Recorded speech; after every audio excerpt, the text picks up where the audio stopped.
Joe Morrell and the coaching staff and the Penalty Box Club for extending the invitation.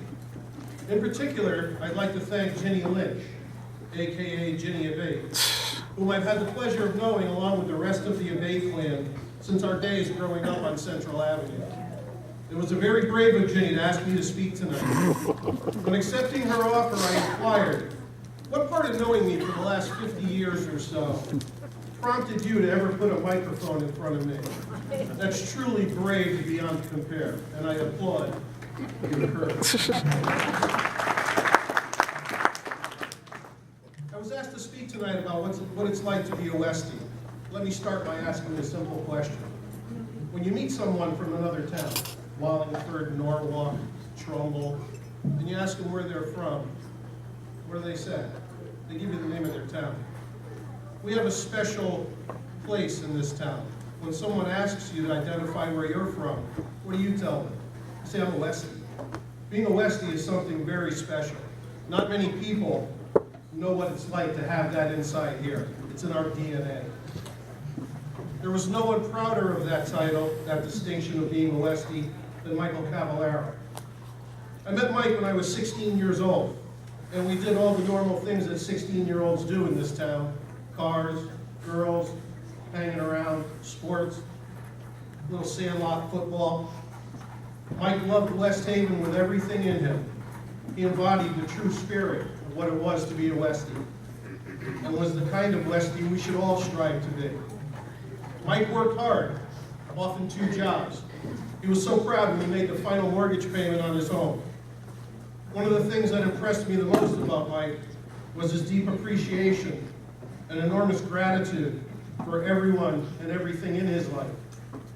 He had countless friends, yet possessed the unique ability to make each and every one of you feel like you were his best friend. The stories about how Mike treated others are endless, like the time his neighbor's dog got loose while she was at work. The dog had gotten through a hole in the screen. Michael saw the dog, knew where he came from, retrieved the dog, put it back in the house, and fixed the screen.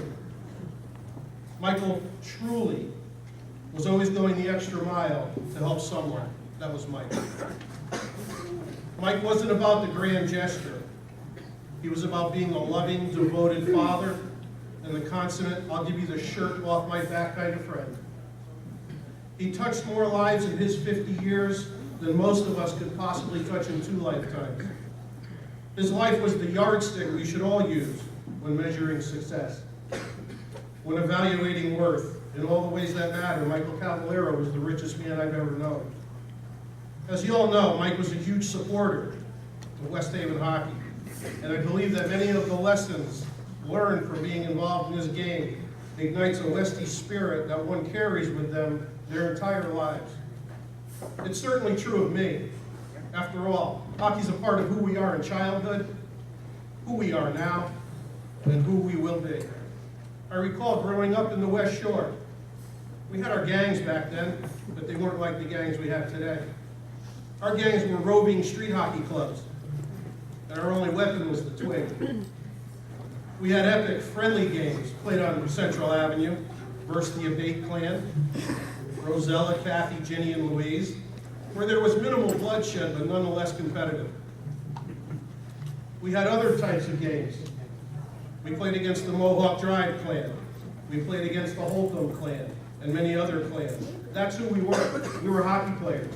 West Haven puts that inside of you all by itself. This is what it meant to me to be a Westie, and those street hockey battles helped all of us fill a void until we could get to our next sheet of ice or to the next high school game to watch our heroes play. And those boys were heroes to us when we were young. That incomparable feeling of being a Westie was further cemented when I was a young goaltender on West Haven travel teams playing as a young man against some very formidable opponents near and far. Most years we played 40 to 60 games, and regardless of who we went up against, every time we took the ice, we knew we would win. There wasn't a question when we stepped on that ice. We literally felt sorry for our opponents because they weren't winning the hockey game. And when we did, on one hand, if I could count the losses in each year, on one hand, that confidence that unwavering belief in myself and ourselves, and the knowledge that hard work pays off, were lessons I learned playing hockey in West Haven. I can tell you honestly, I have carried those lessons throughout me, throughout my entire life. It was an enormous blessing to play here. There's something incredibly special about playing in the Edward L. Bennett rink, or the Temple, as I like to call it. No matter how many years pass, I can still vividly recall Bud Conlon's fatherly presence, which made you feel safe and afraid all at the same time. Unlike other rinks of its time, Hamden and East Haven, for instance, our rink could accommodate fans on both sides. By its sheer design, that low ceiling, fans, I was locked in the second I stepped on the ice. In an instant, I can bring back the memories of those Saturday afternoons when the rink literally shook with the energy from 1600 inside that building. There was no place like home. I was incredibly proud to be part of that, to be a Westie. Boys, the time you are spending here is a gift. Cherish it. I promise that the years you have spent wearing your Westie sweater will be a true stepping stone to the success that awaits all of you. To the seniors, I know how hard it was to have skated your last game in that sweater. I want to share a story with you about a decision I made as a young man that, once you heard it, will convince you that I know exactly what relinquishing that sweater is all about and what it means. The year was 1980, my senior year, my first senior year. And our season had just ended. I found myself sitting in the locker room with the likes of Coach Morrell, Scooter Riccitelli, and others, and the rest of my teammates, reflecting on our successes and our failures. My thoughts kept coming back to my sophomore year, the year I missed because I had broken my leg. I was saying to the guys how I wish I could have that year back. When someone told me that because of that lost year, I still had another year of athletic eligibility. Wow, who knew? After all, I'm a goalie. We get hit in the head a lot. That's right. Well, your glove hand's light years ahead of mine, so I got hit in the head a lot more. Trust me. Upon hearing the news, I paid a visit to Mrs. Cavallaro, my guidance counselor. I sat down and said, I have a simple question for you. It has come to my attention I have one more year of athletic eligibility. Is that true? And if so, what do I have to do to utilize that? Mrs. Cavallaro confirmed the eligibility and said in order to utilize it, I would assume you would have to forget where your English class is. I thanked her and left. Mrs. Peterson was my English teacher, and her room was 3 doors down. So I walked into her classroom while she was teaching, interrupted the class, gave her a big hug and said, see you next year. That decision allowed me to be the starting goalie for the 1980-81 Blue Devils and led to the greatest experience I would have as a hockey player and as a Westie. Seniors, this is a true story, but don't try this at home. Parents, it's not my fault if they do. Yeah, you could never get away with that now. No. To those who will return next year, learn from your success and your failures. You learn more from failure than you do from success. Come back focused on that goal we all dream of, winning a state title. Make the most of every moment. It goes by all too quickly. Most importantly, make sure you have no regrets. Leave it all out there. Work hard and believe in yourself.